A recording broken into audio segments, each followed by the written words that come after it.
et bienvenue sur Mondo Woman, la radio des femmes.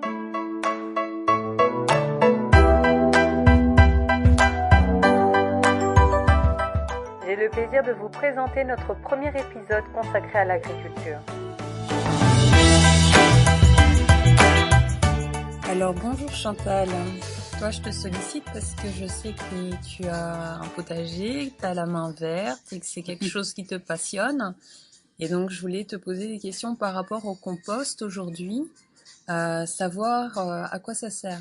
Donc le compost a plusieurs utilités. D'abord, recycler les déchets, très important. De plus, si tu cultives un petit potager, des légumes, très utile pour fertiliser la terre.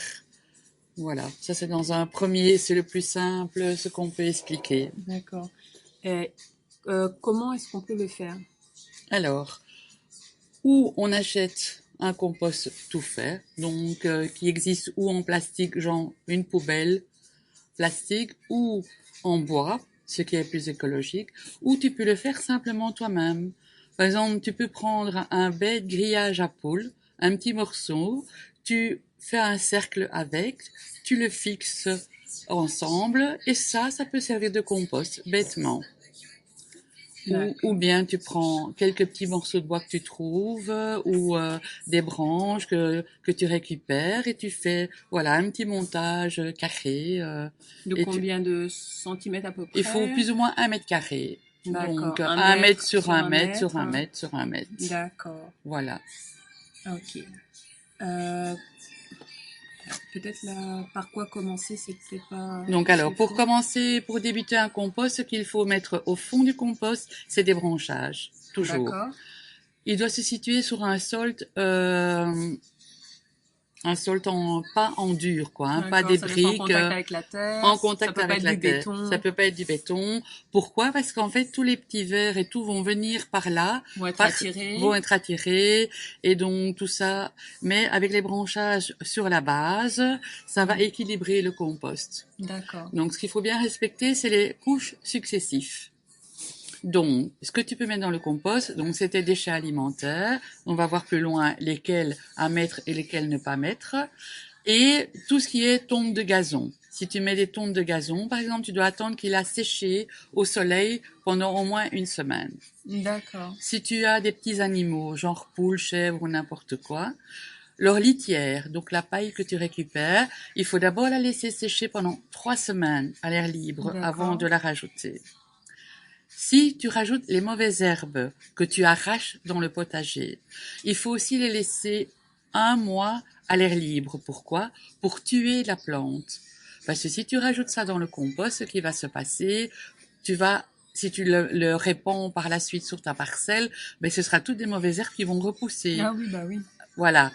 Si tu jettes les légumes que tu as arrachés, qui sont plus bons ou quoi au potager, ce que tu enlèves, c'est la racine de la légume que tu as arraché.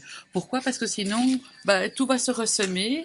Au printemps suivant, tu vas répandre ça et tout va se ressemer en fait automatiquement. Et pour les graines? Oui, les graines aussi. Et c'est pour ça que par exemple dans la litière d'animaux, par exemple les vaches et tout ça ou les ruminants, tout ce qui mâche en fait, ça va dans la litière. Oui. Et donc en fait tout ça va reprendre vie au compost. C'est pour ça qu'on le met vraiment pendant 1 mois et aussi pour enlever toutes les bactéries qu'il y a dans la litière des animaux. D'accord. Et en fait, si tu mets les branchages, après tu peux mettre tes déchets de cuisine, et puis tu mets un peu du verre, quoi, comme on dit, hein, ou bien des feuilles mortes, de la paille, voilà, tout ça, ou tes déchets de jardin, ta tonte de gazon, et puis tu fais comme ça des couches. D'accord. Et si par exemple tu vois que tout d'un coup, ça sent pas bon ou quoi, c'est qu'il manque de la matière sèche. D'accord. Et donc, par exemple, tu peux rajouter aussi ceux qui ont les emballages papier, mais les cartons, mais sans les inscriptions. Ah oui, d'accord. Pourquoi? Parce que les inscriptions ont de l'encre dessus et ce qui est dans l'encre est nocif. D'accord. Et donc, il y a des cartons bruns ou bien des emballages bruns mais sans inscription comme on a beaucoup maintenant, des déchets papier, même des essuie-tout non traités, par exemple, tu vois, éco, où ça n'a pas été traité par le chlore. Les filtres à café, qui n'ont pas été traités par le chlore. Voilà. Tous les déchets, même les capsules à café qu'on emploie, les sachets de thé, mais sans l'étiquette. Oui. Tout ça, le marc à café, c'est un activateur de compost. Ah oui, oui. Et donc, c'est très utile. Et en plus, c'est un très bon engrais. D'accord. Ce que moi, je conseille, dans les pays ici européens, il y a beaucoup d'orties, par exemple. Oui. Et ça, dans le compost, c'est le summum, quoi. Pourquoi? Mais l'ortie, si tu la rajoutes sans la racine. D'accord. Et avant qu'elle soit montée en fleurs. D'accord. Et donc ça, c'est de l'engrais pur si tu veux répandre ça après sur ta parcelle de légumes. Et ce qu'on peut rajouter aussi, c'est la coussoute, qui est un engrais naturel, qui est aussi une plante, Oui. que moi je conseille à tous ceux qui ont un potager d'avoir au moins 2-3 plantes coussoute, mais sans la racine aussi. D'accord. Et tout ça, ça va se mélanger, ça va faire un engrais. D'accord, super. Et qu'est-ce qu'on met dans le compost alors? Alors, dans les déchets de cuisine, tous les déchets de légumes, toutes les feuilles, sauf les plures d'oignons et de poireaux. Pourquoi? Parce que ça crée une réaction une chimie Ok. qui n'est pas bonne. Et souvent dans les poireaux, il y a aussi, on appelle ça le verre du poireau. Et il se décompose pas bien en fait. Et il va un peu, si tu veux, un peu pourrir ce que tu as fait, quoi. Ce qu'on ne met pas non plus, c'est les plures d'agrumes, ni les plures de bananes. Ah ouais. Ça, c'est vraiment un truc qu'il faut vraiment pas mettre, quoi. Et alors, ce qu'il faut absolument pas mettre, c'est les déchets de viande. D'accord. Pourquoi? Parce que ça attire les animaux, notamment les rats. Et ça fait des asticots aussi, c'est Oui, ça? voilà. Et donc, tu n'as plus une bonne synergie entre les insectes qui se trouvent dans ton compost. Mais surtout, ça attire les rats. Et alors, les rats vont vivre dans ton compost. Ah oui, oui, oui. Et là, tu risques et les maladies et de faire mordre.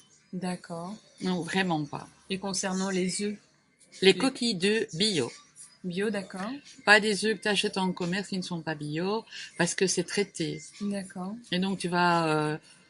Et on les met comme ça jetés, oui, ou il faut les tu casser jettes, un peu? tu jettes. Non? Ok. Tu jettes ça là-dedans et c'est hyper bon pour le compost, quoi. D'accord. Et donc, le mieux est de laisser décomposer le compost 1 an. 1 an, d'accord. Oui.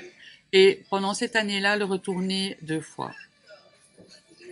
Donc, qu'est-ce qui se passe? Ben, le contenant, tu vas l'enlever et tu vas le déplacer. Mais peut-être juste à côté. Et puis, tu remets le dessus dedans et qui devient en dessous. Et en fait, ça fait un retournage de compost. Ah, d'accord. Où tu fais dès le départ 2 bacs. Et alors, tu transvases. Te demander en plus, voilà, oui. tu peux faire 2 bacs. Il y en a qui vont faire directement. Mais si t'as pas les moyens, pas la place, ben avec un bac, tu peux te débrouiller. Hein. Mais il faut attendre 1 an avant de pouvoir De l'utiliser. toute façon, oui. Sauf si tu l'utilises en automne et en hiver. Si tu vis dans nos pays dans un climat océanique. Donc là, tu peux l'utiliser en automne, quand toutes tes cultures sont terminées. Tu déposes ce compost sur la terre comme ça, sans rien faire d'autre. Et il va continuer à se décomposer. D'accord. Maintenant, il y a aussi la possibilité de faire du compost sans avoir aucun contenant. En fait, simplement, tous tes déchets de cuisine, mais il faut savoir vivre avec ça, parce que beaucoup n'aiment pas, tu les mets entre tes parcelles. Par exemple, tu as 2 rangs de légumes et tu peux jeter simplement tes déchets de cuisine entre les 2 rangs et ça va se décomposer. D'accord. Et ça enrichit la terre aussi. Comment protéger son compost des animaux, Chantal? Donc, moi je dirais qu'un compost, si vous avez un poulailler, il vaut mieux éviter de mettre le compost près du poulailler. Ça, c'est une chose, parce que d'office, vous aurez des rats. Puisque les poules attirent les rats aussi et le compost aussi. Donc, les deux. Donc, pour ce qui est des vers, enfin bon, tout ce qui n'est pas comestible, c'est surtout les souris et les rats le problème. Oui. Et bon, dans nos pays ici, c'est les renards aussi qui vont aller fouiller dedans, ou les chats errants. Donc là, alors il faut plutôt un compost qui est fermé avec un couvercle. D'accord. Donc, et surtout pas des déchets de viande. Jamais ça. Jamais. Vraiment. Jamais, parce que ça attire justement tout ce genre de problème. Si vous voyez qu'un rat habite votre compost, ben il faut retourner le compost pour le déloger. D'abord, enlever le compost, secouer avec une fourche pour pas que le rat, et vous allez voir, le rat va s'enfuir et passer, normalement il va pas vous attaquer, il va passer entre vos pieds et tout. Enfin, vous piquez fourche, mais vous restez pas avec votre nez au-dessus, hein, parce que, voilà, s'il n'a pas d'issue, le rat, il va vous attaquer, il va se retourner contre vous. Et donc, quand vous le retournez, ben, son nid est défait, il fait moins chaud. En fait, ce que le rat recherche, surtout en hiver, mais vous aurez toujours ce problème, surtout en hiver, il recherche la chaleur. Et dans un compost, il fait très chaud. Il fait très chaud. Et moi, j'ai remarqué ça, c'est surtout quand il neige et tout, c'est vraiment un refuge pour ce genre d'animaux. Et genre les musaraignes, les souris des champs, et toutes sortes de... Parce qu'ils savent se nourrir. En fait, ils sont chauds, ils sont à l'abri, et il a à manger. Donc, c'est le lieu... Parfait, quoi. La seule solution, c'est de déplacer le compost et le retourner. Et donc, ça, du coup, il va se refroidir, le compost. Et avant qu'il ait de nouveau une synergie chaude et tout, il lui faut quand même quelques jours, quoi. Et donc, le rat, ça va plus l'intéresser, ou la souris, de venir s'installer tiède, là. Voilà, non, ça sera plus aussi douillet que ce n'était. Mais c'est un peu sadique parce que lui, il avait trouvé ses aises, mais bon, voilà, quoi. Non, bien faut sûr. aussi, Et comment est-ce qu'on sait que le compost est prêt? En fait, le compost qui est vraiment prêt, il n'y a plus de matière apparente, tout s'est mélangé, ça devient comme de la terre, mais hyper noire. D'accord. Et donc, c'est cette matière-là qui est le compost. C'est cette matière de terre noire qui est très fluide comme ça, et elle sent rien, elle est, et voilà. Mais il faut 2 ans pour obtenir cette matière-là. Donc, vous mettez tout dedans, puis vous attendez 2 ans, sans rien rajouter. D'accord. Que c'est décomposé. Et c'est pour ça que certains ont plusieurs composts. Oui. Parce qu'il va laisser décomposer pendant 2 ans. Mais c'est rare que quelqu'un à la place pour mettre plusieurs composts. Donc, à ce moment-là, on utilise la matière qui n'est pas encore décomposée. D'accord. Donc, et alors là, on peut l'étaler sur les parcelles, dans les champs, qu'en automne et en hiver. Parce que si vous mettez ça au printemps, vous allez brûler la terre. Ah oui. Et tous vos légumes que vous allez mettre, et rien ne va pousser parce que tout va être détruit. Par exemple, maintenant, vous avez un compost de 6 mois et vous avez des gourgettes qui poussent. Hein, vous dites, oui, je vais rajouter un peu de compost pour un peu l'autre booster. Ah non, la plante va mourir parce qu'elle aura été brûlée par le compost. D'accord, parce que le compost Il est trop frais. D'accord. En fait, il est trop frais. Une autre solution. Il sera pas mûr, quoi. Voilà. C'est ça, okay. Une autre solution pour faire un compost surélevé. Donc, vous le mettez en hauteur avec un petit robinet et vous récupérez le jus, en fait, du compost. Ah oui, oui, c'est vrai. Et ça, vous diluez à 1/10. Donc, dans un seau de 10 litres, vous mettez 10 centilitres de ce compost. Pour arroser son jardin. Et alors là, c'est un engrais pur, quoi. D'accord, ça a l'air bien aussi. Ça a l'air bien. Alors, ce qu'on fait, voilà. Mais c'est aussi tout un système, quoi. Hein. Donc, c'est plus un vermicompostage, alors, avec des couches successives. C'est vraiment déjà un appareil, où on met des couches de compost, des verres qu'on achète. Hein, il y en a qui achètent des verres. Les verres déjà, des mettre dedans. Et alors là, c'est un vermicompostage. Et ça, même sur une terrasse, vous pouvez avoir, même il y en a qui ont ça dans leur cuisine. Et là, ça doit pas être en contact avec la terre. Oui. Et donc, c'est encore... Du moment qu'il y a des verres qui vont travailler, tous les éléments qui sont à l'intérieur. C'est eux qui font le travail, en fait. C'est ça. D'accord. Et alors là, on récupère du jus de compost, on va dire. Mais c'est du jus vraiment hyper fort qu'on doit diluer, hein, à 10 fois son volume. Mais on peut pas le diluer, par exemple, prendre un peu de compost, le diluer dans du terreau Non, c'est du liquide, en fait. Oui, d'accord. Et toujours dans du volume d'eau. Alors, vous l'utilisez pour arroser, quoi. D'accord. Ça, c'est un système aussi qui est pas mal pour ceux qui vivent vraiment en ville et qui n'ont pas la possibilité d'avoir un compost accès à la terre. Ils mettent ça. Il y en a qui ont ça dans leur cuisine, hein, et il y en a qui ont ça sur leur terrasse, quoi, un vermicompostage. D'accord. Il y a moyen vraiment plein de possibilités pour pouvoir recycler ces déchets. Oui. Et c'est une richesse, quoi. Et on a beaucoup de déchets. Sur une année, voilà, ça allège vos poubelles. En même temps, c'est bon pour la nature et c'est bon pour vous parce que vous pouvez réutiliser ça dans plein de choses. Si vous avez des plantes sur votre balcon, le vermicompostage, ça servira d'engrais. Vous devez jamais acheter de l'engrais. Jamais. Et si, par exemple, on habite dans un pays où il fait chaud toute l'année. Oui. Enfin, il y a des climats humides, chauds.